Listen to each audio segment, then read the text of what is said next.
No, we're finding, and that's a fascinating question. I call that the Chris Chiba question, because what you find is that the array of chemical reactions that occurred in primitive meteorites is absolutely spectacular. And when you look at the ensemble of organic molecules you can pull out of these, you see all sorts of molecules that are very familiar to us and to living systems.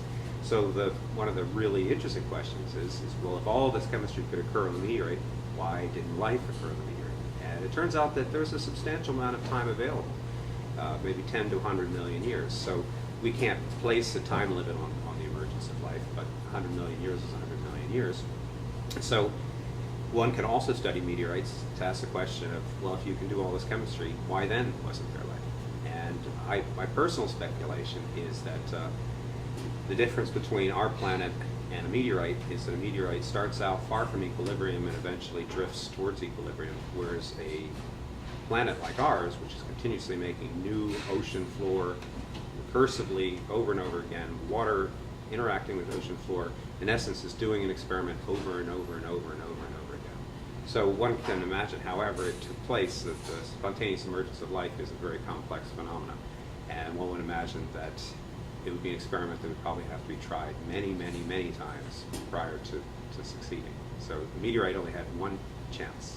And out of that one chance, nothing happened other than a lot of interesting organic chemistry. But it didn't get that next step of self-organizational chemistry towards something that we might say is lifelike. And what enabled that was what? Was the fact that we had plate tectonics and water, or what were the things that made our situation distinct? So what makes them similar and what makes them distinct are the following. So when a meteorite forms, basically a meteorite is a piece of a planet that once existed and was destroyed. So a meteorite is just a piece of a planet, or it's a piece of an asteroid, there's a piece of a planet. So when those planets first formed, they formed through the accretion of tiny little silicate grains with ice mantles on them, any organic matter that might have been in there to start with. And initially, the system was a cold, dead world. But it also contained a lot of radiogenic isotopes. These are very radioactive elements that decay quickly and generate a lot of heat.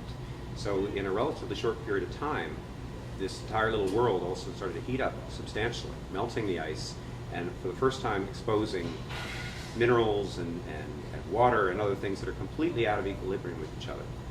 So that's the chemical driver on the meteorite, to basically do the organic reactions that we see. But it only goes in one direction. So it starts and it just decays down to essentially two things happen. The radiogenic heat sources eventually decay away, the system freezes back up again. The same token, it's a one-shot reaction. It just starts and goes and ends. On the planet Earth, you continuously form new ocean floor that's completely out of equilibrium with seawater.